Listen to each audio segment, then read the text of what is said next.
ایک دفعہ ایک ملک کا بادشاہ بیمار ہو گیا۔ جب بادشاہ نے دیکھا کہ اس کے بچنے کی کوئی امید نہیں تو اس نے اپنے ملک کی رعایا میں اعلان کروا دیا کہ وہ اپنی بادشاہت اس کے نام کر دے گا، جو اس کے مرنے کے بعد اس کی جگہ ایک رات قبر میں گزارے گا۔ جب لوگ بہت خوف زدہ ہوئے اور کوئی بھی یہ کام کرنے کو تیار نہ تھا، اسی دوران ایک کمہار جس نے ساری زندگی کچھ جمع نہ کیا تھا، اس کے پاس سوائے ایک گدھے کے کچھ نہ تھا۔ اس نے سوچا کہ اگر وہ ایسا کر لے تو وہ بادشاہ بن سکتا ہے، اور حساب کتاب میں کیا جواب دینا پڑے گا، اس کے پاس تھا ہی کیا، ایک گدھا اور بس۔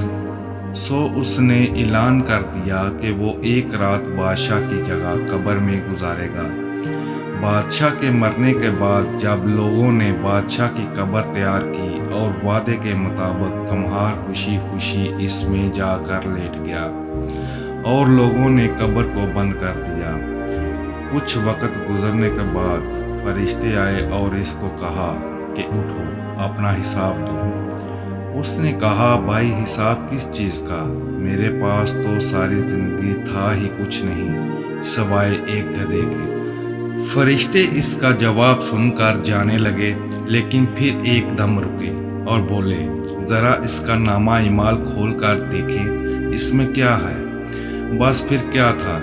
سب سے پہلے انہوں نے پوچھا کہ ہاں بھائی، فلاں فلاں دن تم نے گدھے کو ایک وقت بھوکا رکھا تھا۔ اس نے جواب دیا، ہاں۔ فوری طور پر حکم ہوا کہ اس کو 100 درے مارے جائیں۔ اس کی خوب دھنائی شروع ہو گئی۔ اس کے بعد پھر فرشتوں نے سوال کیا، اچھا یہ بتاؤ، فلاں فلاں دن تم نے زیادہ وزن لاد کر اس کو مارا تھا؟ اس نے کہا، ہاں۔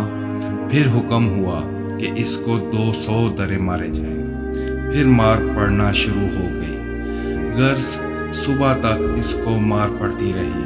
صبح سب لوگ اکٹھے ہوئے اور قبر کشائی کی تاکہ اپنے نئے بادشاہ کا استقبال کر سکے۔ جیسے ہی انہوں نے قبر کھولی تو اس کمہار نے باہر نکل کر دوڑ لگا دی۔ لوگوں نے پوچھا، بادشاہ سلامت کدھر جا رہے ہیں؟ تو اس نے جواب دیا، او بھائیو، پوری رات میں ایک گدھے کا حساب نہیں دے سکا، تو پوری رعایا اور مملکت کا حساب کون دیتا پھرے؟